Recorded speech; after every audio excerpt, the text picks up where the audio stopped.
When we think of serial killers, we picture men, cold, calculating, and brutal. But history holds darker secrets. These women didn't just kill, they shattered every expectation of femininity, motherhood, and morality. This is the story of 3 female serial killers whose crimes defy comprehension.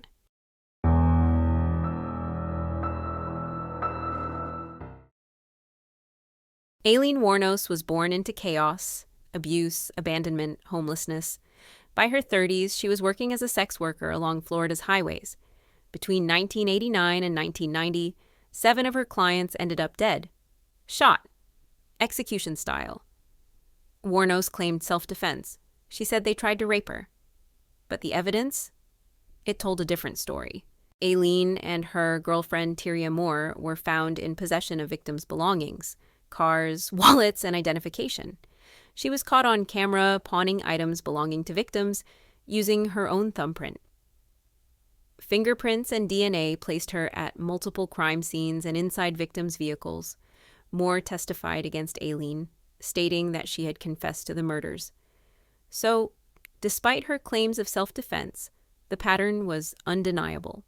She wasn't fleeing danger or defending herself. She was hunting. Eventually, Aileen admitted committing all 7 murders.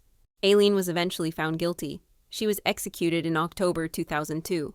Her final words? "I'll be back." Belle Gunness lured men with newspaper ads and promises of love, land, and a fresh start. They arrived with cash. Then they vanished. No one had a clue.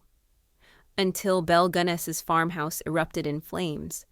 When the fire was extinguished, authorities found bodies buried all over her farm, dismembered, burned, acid-soaked, including her own children. A decapitated body of a woman was also found. It was initially believed to be Belle herself. However, the woman's remains didn't match Belle's known height and weight.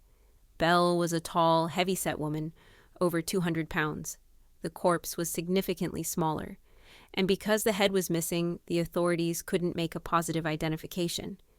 Some believed Belle had staged her own death, planting another woman's body in her place, and fleeing with stolen money. Over the years, sightings of Belle were reported across the country, but none confirmed. In 19th century England, desperate mothers paid baby farmers to care for their infants. Amelia Dyer promised safety. But behind closed doors, she strangled the babies with white tape and dumped their bodies in the River Thames. She also forged adoption papers, used aliases, and moved frequently, enabling her to evade the police for decades. So, how did Amelia get caught? In 1896, a package wrapped in brown paper was found floating in the Thames. Inside was the body of a baby girl, her name tag still attached. The wrapping bore a faint address. Police traced it to Amelia Dyer. When they searched her home, they found white tape, the same kind used to strangle the baby, and letters from mothers who had entrusted her with their children. She was arrested and confessed almost immediately. Her chilling words, "You'll know all mine by the tape around their necks." Amelia Dyer was tried, convicted, and hanged in June 1896.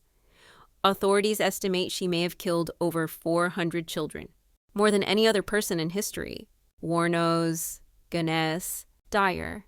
3 women who shattered every preconception about serial killers. Their stories aren't just about murder. They're about the blind spots in our systems and the monsters we never see coming. Thanks for watching. Don't forget to like, subscribe, and hit that notification bell for more true crime stories. Until next time, stay curious, stay safe,